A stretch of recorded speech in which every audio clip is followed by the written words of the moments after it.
ప్రభుత్వ హయాంలో జగన్మోహన్ రెడ్డి గారు పాదయాత్ర చేస్తూ 2,30,000 ఉద్యోగాలు భర్తీ చేస్తామని ప్రభుత్వం ఏర్పాటు చేస్తాకి కేవలం 10,143 ఉద్యోగాలతో భర్తీ చేస్తారు. కాబట్టి నిరుద్యోగులంతా మోసం చేస్తారు. ఈ పరంగా మేము కేసు వేయాలని చెప్పేసి అనుకున్నాం సార్, ఫిర్యాదు చేయాలని చెప్పేసి అనుకున్నాం. తెలంగాణ విద్యార్థి సమితి అదే అంటే కొత్త జాబ్ క్యాలెండర్ విడుదల చేసి దాదాపుగా 2,30,030 ఉద్యోగాలను భర్తీ చేస్తూ ఒక కొత్త క్యాలెండర్ విడుదల చేయాలని చెప్పేసి మా డిమాండ్ సార్.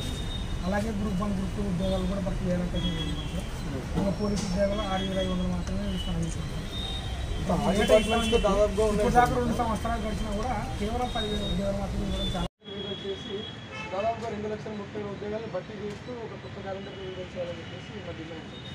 అలాగే గ్రూప్ 1 గ్రూప్ 2 ఉద్యోగాలు కూడా భర్తీ చేయాలంటే పోలీసు ఉద్యోగాలు 6,500 మాత్రమే ఇస్తామని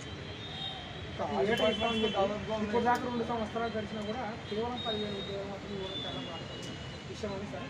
పోలీస్ స్టేషన్లో ఈరోజు తెలంగాణ విద్యార్థి సమైక్య ఆధ్వర్యంలో నిరుద్యోగులకు ఈ రాష్ట్ర ప్రభుత్వం చేసిన నయవంచనను తెలియజేస్తూ ఈ పోలీస్ స్టేషన్కి ఈరోజు ఫిర్యాదు చేయడం జరిగింది. ఎందుకంటే గత తెలుగుదేశం పార్టీ హయాంలో ప్రతిపక్ష నేత జగన్మోహన్ రెడ్డి తన పాదయాత్రలో ప్రచారంలో కూడా దాదాపు 2,30,030 ఉద్యోగాలను భర్తీ చేస్తానని చెప్పేసి ఘంటాపదంగా చెప్పి ఈరోజు ప్రభుత్వంలోకి రావడం జరిగింది. కానీ ప్రభుత్వంలోకి ఏర్పడ్డాక 2 సంవత్సరాల తర్వాత కూడా ఎటువంటి ఉద్యోగాలను కల్పించకుండా దాదాపుగా ఈరోజు నిర్వీర్యం చేసిన పరిస్థితి. కాబట్టి ఈరోజు మేము ఈ కొత్త జాబ్ క్యాలెండర్ ఏదైతే 10,143 ఉద్యోగాలతో కల్పించారో ఈ జాబ్ క్యాలెండర్ను రద్దు చేయాలని, అలాగే 2,30,030 ఉద్యోగాలను కల్పిస్తూ నూతన జాబ్ క్యాలెండర్ను విడుదల చేయాలని చెప్పేసి రాష్ట్ర వ్యాప్తంగా ప్రతి పార్లమెంటు నియోజకవర్గాల్లో ఇలా డిమాండ్ చేస్తున్నాం. అలాగే కంప్లైంట్ ఫిర్యాదు చేయడం జరుగుతుంది.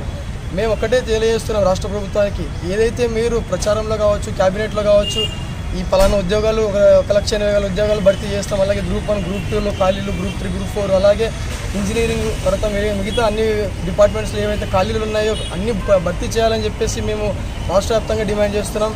లేని పక్షంలో పెద్ద ఎత్తున నిరుద్యోగులతో కలిపి పెద్ద ఎత్తున ఉద్యమాలు చేస్తామని చెప్పేసి తెలియజేసుకుంటూ సెలవు తీసుకుంటాం. నా పేరు రామాంజనేయులు, తెలంగాణ విద్యార్థి సమైక్య కర్నూలు పార్లమెంట్ అధ్యక్షుడు.